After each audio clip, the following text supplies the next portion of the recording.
और इस वक्त हमारे साथ डायरेक्ट जुड़ रहे हैं जो MIM से विधायक है। आपने देखा इनकी ही वो मेहनत थी, इनकी आज वो मेहनत थी जिनसे इतना बड़ा जन सैलाब आज देखने को मिल रहा है। ये डोर जा रहे हैं और मेहनत पूरी कर रहे हैं, कैंपेनिंग चल रही है। इनसे बात करते हैं डायरेक्ट। आज इतने चेहरे पे जो रौनक है, खुशी का कारण क्या लग रहा है आज? जी क्या कहना चाहेंगे आज? देखिए मैं क्या कहूँ यार जी, ये ईद का जश्न है। देखो देखो बताओ, देखो तो वो गई वो गई वो गई वो गई वो गई। आज क्या लग रहा है जिसे आप आज के बैरिस्टर साहब आज आ रहे हैं? कुछ नहीं महसूस कर रहे हैं आज? महसूस ये है कि भाजपा ने हेलीकॉप्टर रोकने की कोशिश की है। आज मुंह तोड़ जवाब देगी ये जनता।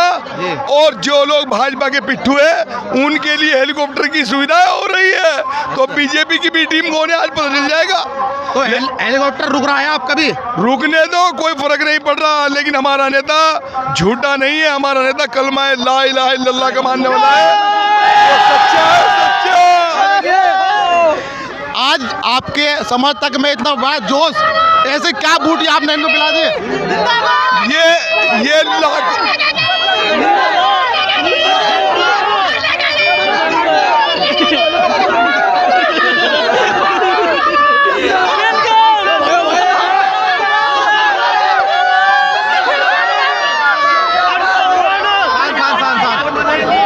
युवाओं को जोश देख के तुम्हें कैसा महसूस कर रहे हैं आज? इन्हें इनका वो हक मिल गया जिसकी इन्हें जरूरत थी। इनका भाई इन्हें मिल गया। देखो अब इन्हें वो नेता नहीं चाहता जो स्टेज पे जाके बैठे। इन्हें नेता वो चाहिए जो यहाँ मिट्टी में खड़ा हो गया इनकी बात करे।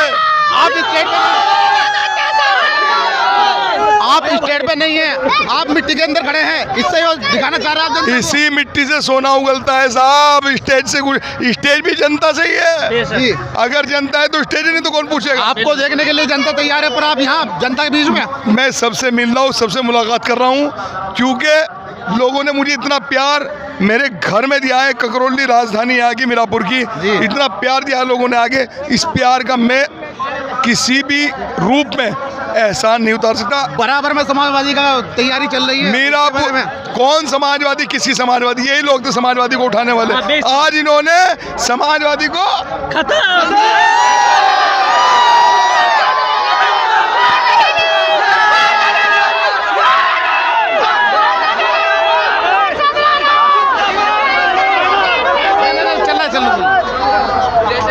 और हम आपको दिखा रहे थे किस तरह युवाओं के अंदर जोश देखा जा रहा है और किस तरह युवा एक MIM की तरफ आकर्षित हो रहा है। हमने आपको दिखाया, ये अपने आपको डायरेक्ट जो विधायक से उठ रहे हैं अशर राणा, उनसे मुलाकात कराई। कुछ लोग भी यहाँ पर मौजूद थे, इनसे बात कर रहे हैं। क्या नाम है आपका? मोहम्मद मुनव्वर। क्या लग रहा है आपको इस बार इलेक्शन में?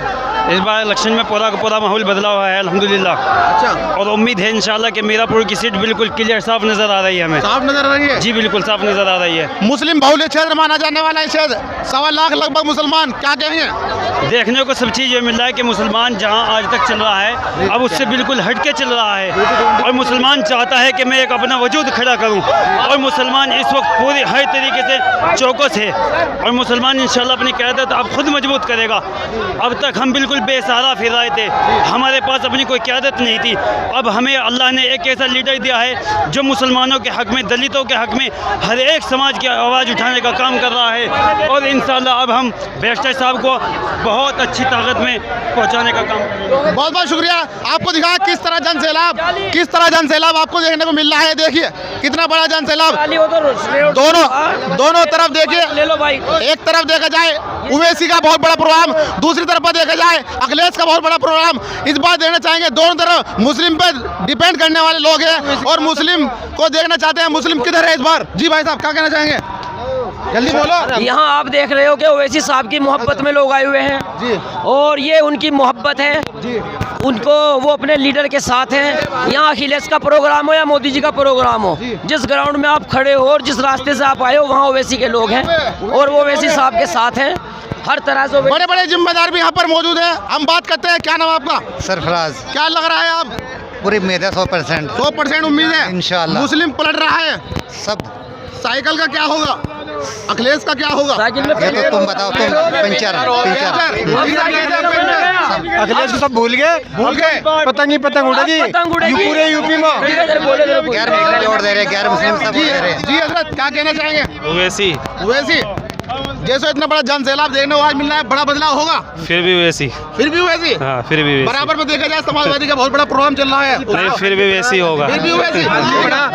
समाजवादी खाली पड़ा सारा, अब तो पतंग उड़ेगी पूरे यूपी में।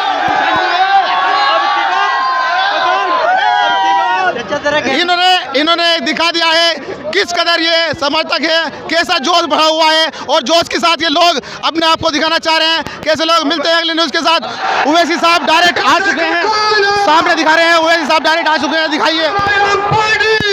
ओवैसी जनता कर रही थी, वो डायरेक्ट आपके सामने आ चुके हैं, बिल्कुल लाइव दिखा रहे हैं आपको। ओवैसी साहब आपके सामने अब आ चुके हैं।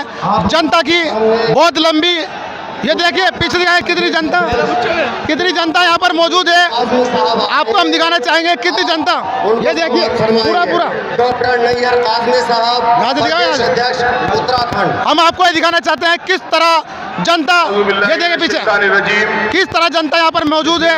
ओवैसी साहब के चाहने वाले कितने यहाँ पर मौजूद हैं।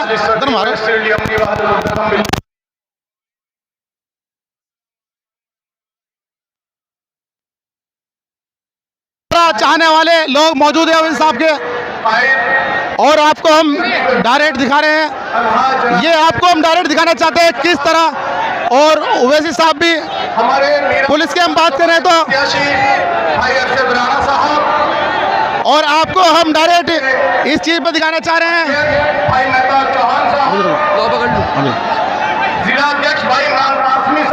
और आपको हम ये दिखाए हैं, सामने स्टेज पे आ चुके हैं जिन्हें लोग, ये देखिए कितनी जनता यहाँ पर मौजूद है। आपको किस तरह जनता देख रही है, ये तो किस तरह बड़ा मजमा यहाँ पर लगा हुआ है। ये देखिए किस तरह मजमा, आराम से चलिए, आहिस्ता आहिस्ता चलो, आगे को लेकर थोड़ा आगे को। ये देखिए किस तरह मजमा पर यहाँ पर लगा हुआ है। और ओवैसी के फैन किस तरह, ओवैसी के फैन है लोग आपके सामने, और ये डायरेक्ट दिखाना चाहते हैं ओवैसी के फैन किस तरह यहाँ चल रहे हैं। आपको दिखाएंगे पूरे कस्बे या पूरे जिले के, पूरी विधानसभा के। आज ऐसा लग रहा है कि बड़ा जन सैलाब यहाँ पर देखने को मिल रहा है, बड़ा जन सैलाब आपके सामने। ये देखिए कितना बड़ा जन सैलाब आपके सामने मौजूद है। ये देखिए किस तरह जन सैलाब यहाँ पर मौजूद है, आपको हम दिखाना चाहेंगे। वो देखिए किस तरह बैठे हैं।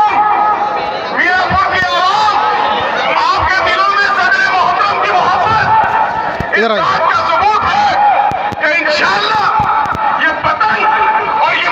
और हम आपको दिखाना चाह रहे हैं किस तरह यहाँ पर ओवैसी साहब का मामला रहा है, कितने लोग यहाँ पर मौजूद हैं। आपको दिखाएंगे, इधर पूरी ओवैसी साहब की सभा को संबोधित किया जा रहा है। ओवैसी साहब यहाँ पर मौजूद है, आपको लंबे समय से दिखा रहे हैं। बड़ी मेहनत के साथ, जनता की बहुत बड़ी मोहब्बतों के साथ ओवैसी साहब यहाँ पर आ गए हैं। हमने आपको दिखाया, ये दिखाना चाहेंगे ओवैसी साहब को। आपको हम करीब से दिखाएंगे ओवैसी साहब को किस तरह ये लोग हैं। तो वो काम क्यों रहती है, और इसमें करना है। ये देखिए किस तरह, जूम करो, जूम मारो, और जूम करो, और जूम करो। ये देखिए डायरेक्ट हम आपको ओवैसी साहब का डायरेक्ट दिखा रहे हैं, जिसकी जनता सुनने के लिए बेसब्री कर रहे थे, और आपको बेसब्र का आज इंतजार टूट चुका है। जनता जो आपके सामने रुकी हुई थी ओवैसी साहब को देखने के लिए, ये देखा जाए लाखों की जनता आज यहाँ पर मौजूद है। और लाखों की जनता आपको दिखाया अपने पीछे की साइड में मौजूद है। वो खाली यही वजह है कि ओवैसी साहब को देखने के लिए मिलते हैं। हम आपको मिलते हैं अगली न्यूज़ के साथ। और अहम बात मैं आपको याद दिला रहा हूं, 2012 सितंबर ये मुजफ्फरनगर जिले में आता है। अखिलेश यादव मुख्यमंत्री थे, मुजफ्फरनगर का फसाद हुआ। आजादी के बाद सबसे ज्यादा अल्पसंख्यक समाज के मुसलमान अगर मंत्री थे, बेघर हुए थे, जो खेतों में रह रहे थे, पर्दों के टेंट में रह रहे थे, और यही अखिलेश यादव मुख्यमंत्री थे जब 50,000 लोग बेघर हो गए थे, किसी के माओ की इज्जत लूट ली गई, किसी के बहनों को कत्ल कर दिया गया, आप कैंपों में जिंदगी गुजार रहे थे और अखिलेश यादव सैफई में उत्सव मना रहे थे, मुंबई से एक्टरों को बुलाकर नाच गाना करवा रहे थे। यही अखिलेश यादव थे जिन्होंने बुलडोजर चलाया था उन रिलीफ कैंपों के ऊपर। तो मेरी आपसे गुजारिश है कि याद रखिए, यही समाजवादी पार्टी की हुकूमत थी, यही मुजफ्फरनगर का इलाका था जहां पर यह हुआ था। और जब मुजफ्फरनगर का कांड हुआ, कौन उन कैंपों में जाकर फिर कर उन गरीबों की मदद करने के लिए आया था? मैं 3 दिन इस कैंपों में रहा, जाकर देखता रहा। उस जमाने में मैं आया और हमारे एक दोस्त शाहनवाज साहब थे, मरहूम जफरयाब जिलानी साहब के साथी थे। मेरे अजीज दोस्तों और बुजुर्गों, ये बात आप अपने जहन नशीन कर लीजिए। 20 तारीख के दिन अपने के कोर्ट का इस्तेमाल करिए और फिर इस विधायक यहाँ पर ककरौली गांव में हम पुलिस से भी गुजारिश करेंगे, आप देखते ही हमको चालान मार देते हैं। हमको मालूम आप बहुत हमसे मोहब्बत करते हैं, मगर इतनी ज्यादा भी मोहब्बत मत करिए जो हमारी जेब खत्म हो जाए। मेरे अजीज दोस्तों और बुजुर्गों, और फिर आ जाइए, आपके मुख्यमंत्री बाबा के ऊपर भी कुछ बोलना पड़ेगा। आजकल बाबा महाराष्ट्र में फिर रहे, सुनिए, महाराष्ट्र में फिर रहे और नहीं सुनो, और नारा लगाए हैं, बटेंगे तो कटेंगे, बटेंगे तो कटेंगे बोलते हैं। मैं उत्तर प्रदेश के मुख्यमंत्री से वो चैलेंज कर रहा हूं, झांसी में मेडिकल कॉलेज में 10 मासूम बच्चे जलकर मर गए, 10 मासूम बच्चे जलकर मर गए। और जब वो वार्ड में, न्यू नेटल केयर के वार्ड में एक शख्स था जिसके 2 जुड़वा बेटियां भी उस न्यू नेटल वार्ड में थे। जब वार्ड में आग लगी तो शख्स कूदकर 10 से ज्यादा मासूम छोटे बच्चों की जान बचाया। बाद में मालूम हुआ कि उसकी 2 बेटियां, जुड़वा बेटियां जलकर मर गई। और उस शख्स का नाम आपको मालूम क्या था? जिसने 10 से ज्यादा मासूम बच्चों की जान बचाई, जो 6-8 महीने के बच्चे बच्चियां थे। उस शख्स का नाम याकूब मंसूरी था। याकूब मंसूरी कूद गया आग में। ये नहीं देखा मुख्यमंत्री बाबा योगी आदित्यनाथ, नरेंद्र मोदी, देखो याकूब मंसूरी आग में कूदकर ये नहीं देखा कि किस समुदाय, किस मजहब के मानने वालों के बच्चे हैं। वो ये देखा कि बच्चे जल रहे हैं और कूद गया। ये अल्लाह को कुछ और ही मंजूर था, वो अपनी 2 मासूम जुड़वा बच्चियों को नहीं बचा सका। मैं योगी आदित्यनाथ को चैलेंज कर रहा हूं, क्या तुम याकूब मंसूरी को बुलाकर उसके सामने बोल सकोगे, बटोगे तो कटोगे?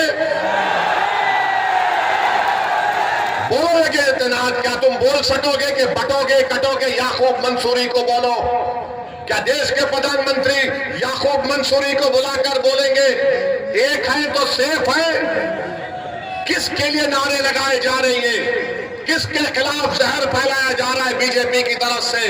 ये सब के सब भाजपा के लोग एक समुदाय के खिलाफ नफरत पैदा करने का काम कर रहे हैं। याद रखो, मोदी योगी आदित्यनाथ, देश रहेगा, आप और हम खत्म हो जाएंगे, देश बाकी रहेगा।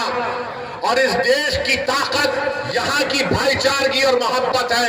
अगर आप नफरत खोलेंगे एक समुदाय के खिलाफ, आपको सियासी फायदा तो हो सकता है वक्तिया तौर पर, मगर क्या इससे देश मजबूत होगा? बटेंगे और कटेंगे का मतलब क्या है बताओ हमको? अरे बांग्लादेश में जो हुआ, तुम शेख हसीना को क्यों रखे भारत में बुलाकर? उसको भी भगा देते। बांग्लादेश से भाग भाग कर शेख हसीना आ गई, मोदी जी बोले आ जाओ मेरी बहन यहां पर रह जाओ। और हमको योगी बोल रहे बटेंगे तो कटेंगे। मेरे अजीज दोस्तों और बुजुर्गों, ये बीजेपी के मंसूबे हैं, इस तरह की वाहियात बातें करते हैं। भारत के प्रधानमंत्री क्या कहते हैं, एक है तो सेफ है। 10 साल से सेफ नहीं थे क्या मोदी जी? 10 साल से देश सेफ नहीं था क्या? अरे मैं इसका जवाब ये दिया हूं, अनेक है तो अखंड है भारत में। एक है तो सेफ को नहीं मानते, अनेक है तो अखंड है। इस देश में अंसारी भी है, कुरैशी भी है, जोजा भी है, सैफी भी है, दलित भी है, बैकवर्ड क्लास भी है, अपर कास्ट भी है, ठाकुर भी है, ब्राह्मण भी है, मराठा है। इस देश की ताकत तो यही है मोदी जी, मगर आरएसएस की कोशिश एक ही है। इसीलिए मोदी जो कह रहे ना कि एक है तो सेफ है, हम कह रहे अनेक है तो अखंड है। मेरे अजीज दोस्तों और बुजुर्गों, क्या अच्छा ये भी है नहीं, इसमें लिखकर मुझे दिया गया है कि 2012 के चुनाव के मैनिफेस्टो में अखिलेश यादव ने 18% रिजर्वेशन का वादा किया था। अखिलेश यादव के पास रिजर्वेशन है किसका है? खाली अपने खानदान और परिवार का। मैं बन जाऊं, मेरी वाइफ बन जाए, मेरा भाई बन जाए, चाचा का बेटा बन जाए, वही रिजर्वेशन है। आरक्षण खाली उनके परिवार के लिए, आपके लिए नहीं है। आपको गलतफहमी है। ये समाजवादी कभी भी आपका कोई काम करने वाली नहीं है, मगर आप ये समझते हैं कि क्या करें, मजबूरी है। अरे अब तो मजबूरी नहीं है ना, ये तो पार्लियामेंट का चुनाव नहीं है। आप यहां पर मुत्तहदा अपने वोट का इस्तेमाल करिए, अरशद राणा को कामयाब करिए, तो भैया का दिमाग भी ठिकाने लग जाएगा पूरी तरीके से, पूरी तरीके से दिमाग ठिकाने लग जाएगा। इनको मालूम होना चाहिए, याद रखिए मैं कब तक जिंदा रहूंगा, आप कब तक जिंदा रहेंगे नहीं मालूम, मगर अगर आप अपने वोट से अपनी लीडरशिप को पैदा करेंगे तो आपके वोट की कीमत बढ़ेगी, आपके वोट की अहमियत बढ़ेगी, आपकी जिंदगी की अहमियत बढ़ेगी। आपके इन बेरोजगार नौजवान बच्चों का मुस्तकबिल के बारे में सोचने पर मजबूर हो जाएंगे। इबादत गाहों की हिफाजत होगी, मगर आप सिर्फ आप वोट डालते रहेंगे तो इनको मालूम कि सिर्फ डराओ इन लोगों को, ये डर कर वोट दे देंगे। असदुद्दीन ओवैसी आज ककरौली मीरापुर विधानसभा में आकर कह रहा है कि अरशद राणा को डर की बुनियाद पर नहीं, उम्मीद की बुनियाद पर बटन दबाइए। डरने की जरूरत नहीं है मेरे भाई। मौत एक मर्तबा आती है, 2 मर्तबा नहीं आएगी मौत। हर कोई जो इस दुनिया में आएगा जाएगा, चाहे वो प्रधानमंत्री हो या मुख्यमंत्री हो या ओवैसी हो, सबको जाना है इस दुनिया से। मगर जब जाएंगे तो हम अपनी विरासत में क्या छोड़कर जाएंगे? क्या हम अपनी विरासत में जायदाद को छोड़कर जाएंगे, खेत को छोड़कर जाएंगे, बैंक बैलेंस छोड़कर जाएंगे? हम अपनी विरासत में अपने नेक अमाल छोड़ेंगे, नेक औलाद छोड़ेंगे और सियासी शऊर छोड़ेंगे, मिल्लत का इत्तेहाद छोड़ेंगे, अपने नुमाइंदों को लीडरशिप बनाकर छोड़ के जाएंगे। ये विरासत आपको याद रखना है।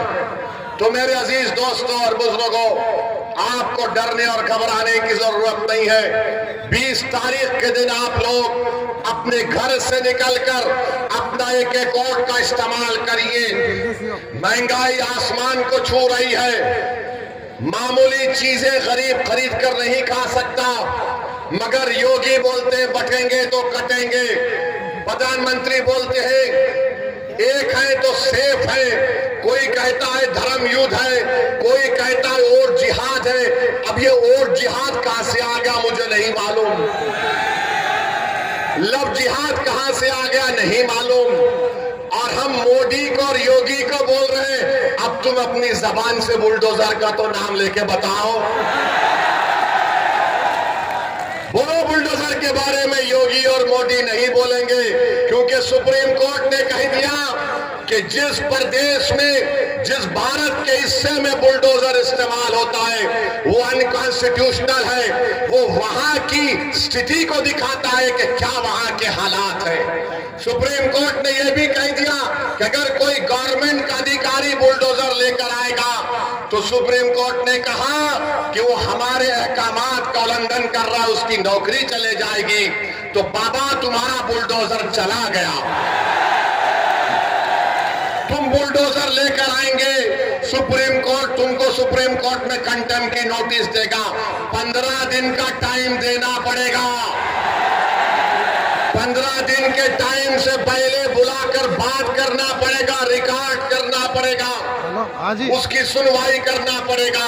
कितने गरीबों के घर को बुलडोजर से तोड़ दिया गया। सुप्रीम कोर्ट ने कहा कि क्या ये नजारा अच्छा है कि लोग अपने घर को जब बनाते हैं अपनी जिंदगी की खून पसीने की कमाई से बनाते हैं, लोग बेघर हो जाते हैं, आसमान के नीचे खड़े रह जाते हैं। अरे कितना जुल्म इन लोगों ने किया। मुझे यकीन है कि अल्लाह उन बेजुबानों का आवाज, जो तकलीफ उन बेजुबानों ने उठाई, अल्लाह इंसाफ करेगा। जो बुलडोजर से हुकूमत कर रहे हैं, इंशाअल्लाह ताला तुम्हें शिकस्त भी होगी तो बुलडोजर की तरह तुमको शिकस्त होगी। आज इख्तिदार तुम्हारे पास है, अरे सत्ता किसी के पास रहने वाली नहीं है। बीजेपी वालों, इंदिरा गांधी भी यही समझती थी कि मैं हूं, मगर इंदिरा गांधी चले गई, दूसरे आते हैं। आज योगी और मोदी यही समझते हैं कि हम हैं तो भारत है। नहीं, भारत इनसे बड़ा है, देश उनसे बड़ा है, संविधान उनसे बड़ा है, और इस देश की जनता इन तमाम नेताओं से बड़ी है। मेरे अजीज दोस्तों और बुजुर्गों, मैं आपसे फिर से अपील कर रहा हूं कि आप मजलिस इत्तेहादुल मुस्लिमीन का साथ दीजिए। आप जानते हैं कि बुढ़ाना में नबी करीम सल्लल्लाहु अलैहि वसल्लम के शान में किसी ने अनाप शनाप बकने की कोशिश की तो क्या कोई लाल टोपी पहनने वाला गया था? कोई लाल टोपी पहनने वाला गया था? यही हरा कपड़ा डालकर जाने वाले मजलिस इत्तेहादुल मुस्लिमीन के लोग थे। हमारे 19 लोग जेल को गए, मगर हम जब जेल को जाते हैं तो हम बोलते हैं कि ससुराल में गए हैं। और ये तो हजरत यूसुफ अलैहिस्सलाम की सुन्नत भी है। बड़े बड़े लोग जेल को गए और जब जेल से निकले तो बड़े नेता बने, मगर भैया जेल को नहीं जाते। आजम खान जेल को चले गए, अब्दुल्ला जेल को चले गए, मगर भैया नहीं जाएंगे। भैया के बारे में बोलेंगे रे दरी बिछाओ जवानी कुर्बान। अब मालूम हुआ कि आज रोड शो करने आ रहे हैं। अखिलेश, आपने गलत टाइम लिया यहां पर आने का है? अच्छा, मालूम हुआ कि भैया ने कहा कि अब शेर के धार के सामने कुछ नहीं कर पाएंगे, वो कैंसिल कर दिए वो। तो इसका मतलब समाजवादी चुनाव हार चुकी है, मान चुकी है। आप ये बात समझ लीजिए। तो आप 20 तारीख के दिन अपना एक एक वोट पतंग के निशान पर बटन दबाएंगे इंशाअल्लाह बोल दिए। फिर यहां हम जाने के बाद इब्लीस के लोग आकर कान में खुशखुश करेंगे, ये अरशद राणा जीता तो क्या होगा, क्या फर्क पड़ जाएगा, भाजपा जाएगी। अरे भाई, भाजपा आई मेरी वजह से नहीं आई, इन लोगों की वजह से भाजपा आई है। हम क्या, अच्छा यहाँ पर यहाँ का सांसद आरएलडी का है नहीं है? आरएलडी का है ना, बिजनौर के। आपने वोट दिया, किसको दिया? आपने आरएलडी को तो वोट नहीं दिया ना? कितनों ने नहीं दिया बताओ? अच्छा, आप ये बोलेंगे हमारे भाषण के बाद ओवैसी आएगा तो आरएलडी बीजेपी जीत जाएगी। मेरा जवाब यही है कि हाँ, मैं भारत में बैठकर कमला हैरिस को हरा दिया और ट्रंप को जिता दिया, और क्या बोलो। मैं जिम्मेदार हूं। यानी हम यहाँ पर बैठ जाते नहीं है। ये इनके कांग्रेस के एक नेता बोले हाँ ओवैसी लड़ता नहीं है, मगर उसकी भाषण का इतना असर होता है कि हम हार जाते हैं। मेरे भाई ये सब बहाने हैं। कोई जीत हार चुनाव है, कोई जीतेगा तो कोई हारेगा। आपसे हम अपील करने आए हैं कि मुत्तहिदा तौर पर 20 तारीख के दिन आप लोग अपना एक वोट का इस्तेमाल करिए, पतंग के निशान पर बटन दबाइए, उत्तर प्रदेश में मजलिस-ए-इत्तेहादुल मुस्लिमीन को मजबूत करिए। आपके पास एक बेहतरीन कैंडिडेट अरशद राना आपके सामने है, समाजवादी पार्टी के भी उम्मीदवार हैं, उनके परिवार से उनके बड़े लोग यहाँ पर सांसद भी रहे हैं, मगर उन्होंने इस विधानसभा के लिए क्या काम किया आप मुझसे बेहतर जानते हैं। मैं आपसे सिर्फ यही अपील करने आया हूं, एक लंबा सफर करके आपसे आया हूं, महाराष्ट्र से निकलकर आज वेस्टर्न यूपी के इस इलाके में सिर्फ इसलिए आया हूं ताकि आपके दरमियान में खड़े होकर मैं अपनी दिल की तकलीफ को अपने जबान के जरिए तुम्हारे सामने बयान कर सकूं। मैं इसलिए आया कि नाइंसाफी का जिक्र तुम्हारे सामने कर सकूं। मैं इसलिए आपके दरमियान में आया मेरे बुजुर्गों, मेरे गयूर नौजवानों, ताकि हमारी आवाज उत्तर प्रदेश के विधानसभा में गूंजे। एक मर्तबा आप मजलिस के उम्मीदवार को कामयाब कर दीजिए और देखते जाइए कि आपके मसाइल कैसे हल होते हैं। वरना याद रखिए ये समाजवादी और बीजेपी एक सिक्के के दो रुख हैं, एक सिक्के के दो रुख हैं। मैं करीब से देख चुका हूं इनको। ये चाहते हैं कि मानते हैं कि मजबूर है, ये कमजोर है, इनको डराओ ये डर जाएंगे। आपको डरने और घबराने की जरूरत नहीं है। जब दलित समाज का सुनिए, जब मोदी पार्लियामेंट में खड़े होकर बोलते हैं कि भारत का सबसे बड़ा बैकवर्ड क्लास का नेता मोदी है, अखिलेश कहते हैं कि हम समाजवादी जरूर हैं मगर हमारा परिवार यादव परिवार, बहुजन समाज है, दलितों की बात करती है, बाबा है, बोलते नहीं है मगर ठाकुरों को प्रमोट करते हैं। हर समाज अपना नेता बना चुकी है और आप लोग सिर्फ सोच रहे हैं कि क्या करें क्या करें। अरे करना कुछ भी नहीं है, उनको देखो, अपने अरशद को कामयाब करो और कुछ भी करना नहीं है। अगर आप सोचते रहेंगे डरते रहेंगे मेरे भाई, 70 साल हो चुके हैं, 18 लोकसभा के चुनाव हो चुके हैं, हम कब तक सोचते रहेंगे। अरे एक मर्तबा अपने दिल की आवाज को सुन लो।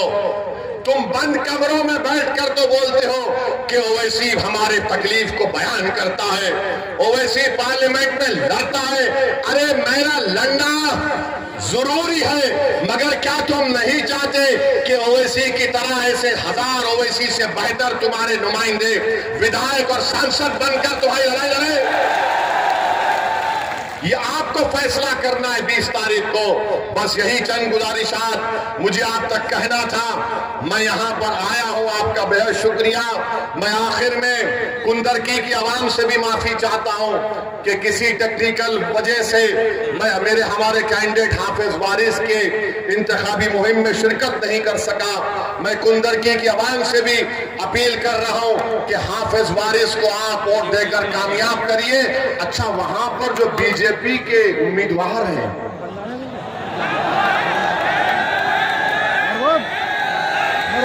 क्या क्या बोले जा रहे हैं। अब इकरार कर ले बेटा, इकरार कर लो। वो ये बोल रहे हैं कि देखिए, सुनिए, कुंदरकी में जो बीजेपी के उम्मीदवार हैं वो बोल रहे हैं कि जुमे का दिन बड़ा मुबारक दिन है और हमारे मुसलमान भाई नमाज पढ़ने नहीं गए, मेरे जुलूस में आ गए। वो बोल रहे हैं कि देखिए ऐसा है, इस्लाम में सलाम है। अरे बाबा, तुम ये बात जाके तुम्हारे मुख्यमंत्री को बोलो ना, तुम ये बात जाके मोदी को बोलो ना, तुम ये बात जाके आरएसएस के मोहन भागवत को बोलो ना, मगर कुछ नहीं बोलेंगे। मेरे अजीज दोस्तों और बुजुर्गों, हम आपसे हाथ जोड़कर अपील कर रहे हैं कि 20 तारीख के दिन मीरापुर से अरशद राना साहब को और कुंदरकी से हाफिज वारिस साहब को आप अपना वोट देकर कामयाब करिए। और गाजियाबाद से रवि गौतम साहब है हमारे उम्मीदवार, बड़े ताकतवर उम्मीदवार है, स्ट्रांग उम्मीदवार है रवि गौतम, वो भी लड़ रहे हैं। आप इन तमाम की कामयाबी के लिए दुआ भी करिए। मैं माजरत चाहता हूं, मैं एक लंबा सफर तय करके आया हूं, ज्यादा देर आपके दरमियान में बोल नहीं सका। इंशाअल्लाह ताला दोबारा आऊंगा और तफसील से आप तमाम से बात होगी। बहुत बहुत शुक्रिया। मेरे साथ नारा लगाइए, पतंग को, पतंग को, पतंग को। अस्सलाम वालेकुम।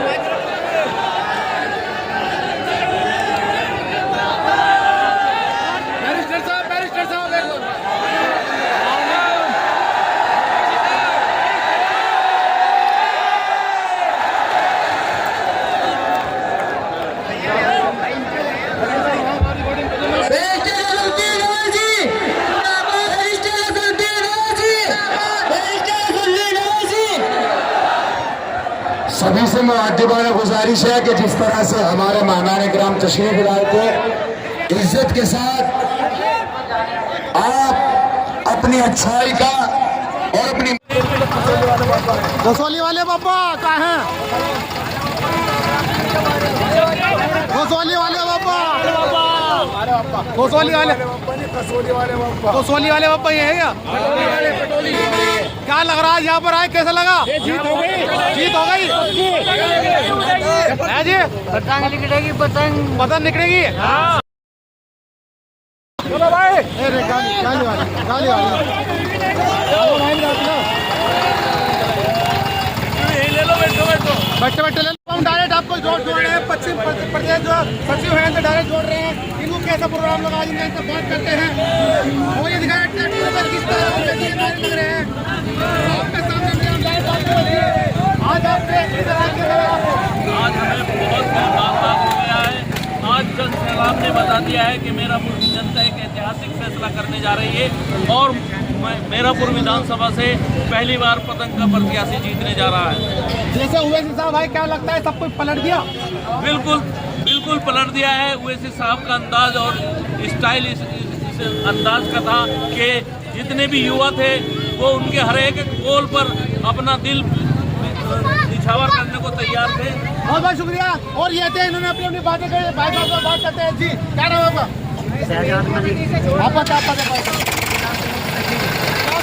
भाई ये देखे कितनी जनता हमारे दिखाए, कैसी जनता ट्रैक्टरों में जनता जा रही है और ओवैसी के इतने बड़े फैन नजर आ रहे हैं। फैन फॉलोइंग उधर दिखाइए, फैन फॉलोइंग ओवैसी के कितने हैं, ट्रैक्टर वाले भी जरा नजर मारिए। आपके सामने फैन फॉलोइंग है जी। क्या कहेंगे आज आपके लीडर यहाँ पर आए? ओवैसी साहब के लिए पब्लिक दिल, दिमाग, जान, तन, धन से हर चीज़ से तैयार है। और अब की बार मीरापुर विधानसभा में बहुत बड़ा बदलाव होने जा रहा है। जो राजनीतिक विश्लेषक है उन्होंने भी मान लिया है कि ओवैसी साहब का असर विधानसभा में नहीं पूरे हिंदुस्तान में है। जैसे आज इतनी जनता है, क्या ये जनता वोटिंग में तब्दील होगी? इंशाअल्लाह यकीनन ये जनता ओवैसी साहब को दिल से चाहती है और अब की बार वोट। ये देखिए हमारा कैमरामैन दिखाएंगे कैसी पब्लिक बसें भर के जा रही है। एक जगह किस तरह पब्लिक देखी जा रही है, उधर देखो यार, पब्लिक देखिए, बसें से पब्लिक आई थी और ये देखो कितनी जनता है और ये उत्साह देखने को मिल रहा है। सभी जनता है, ज़्यादातर ओवैसी का इतना बड़ा आज प्रोग्राम हुआ और हमने लोगों को आपसे मिलाया और सीनियर जो पदाधिकारी थे पार्टी के उनसे मिलवाया। आज पार्टी पदाधिकारियों को बहुत बड़ा जोश है, ये दिखाइए, और बहुत बड़ा जोश देखने को मिल रहा है पार्टी के अंदर। ये पार्टी के कार्यकर्ता हमारे साथ जुड़ रहे थे, इन्होंने बताया कि इनकी पार्टी में जोश भर दिया है। ओवैसी साहब ने बटोगे में भी बहुत बड़ा बयान दिया है। आपको हम डायरेक्ट दिखाए, जाके मिला रहे हैं, मिलता है।